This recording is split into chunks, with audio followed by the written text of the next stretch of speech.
માતાએ કહ્યું મરી જા એટલે હું મરવા આવી છું. હાઈ રાઇઝ બિલ્ડિંગનું પેન્ટ હાઉસ, 17 વર્ષની જિદ્દી કિશોરી અને નીચે ફેલાયેલી ફાયરની જાળ. શનિવારે સવારે સુરતનો અલથાણ વિસ્તાર જાણે કોઈ રોમાંચક ફિલ્મના ક્લાઇમેક્સમાં ફેરવાઈ ગયો હતો.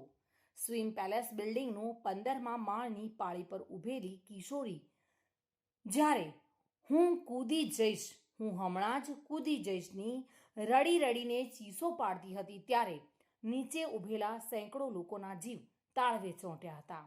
આ કોઈ શૂટિંગ નહોતું, પરંતુ હકીકતમાં મોતની સામેની લડાઈ હતી. મૂળ અયોધ્યાની અને અહીંયા ડૉક્ટરના ઘરે ઘરકામ કરતી આ કિશોરીને તેની સગી જનેતાએ ફોન પર તતડાવી હતી. ઝઘડામાં માતાના મોઢેથી નીકળેલા વેણ તું મરી જા તો સારુંની વાતથી દીકરીને માઠું લાગ્યું હતું. માતાના કઠોર શબ્દોને સાચા સાબિત કરવા 17 વર્ષની દીકરી બિલ્ડિંગની છત પર પહોંચી ગઈ હતી.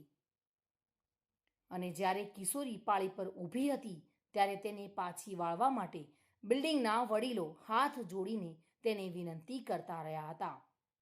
અને એક દાદાએ લાડ લડાવતા કહ્યું હતું કે બેટા, તું આજે ડાહી દીકરી છે, એકવાર ભરોસો રાખીને નીચે ઉતરી જા.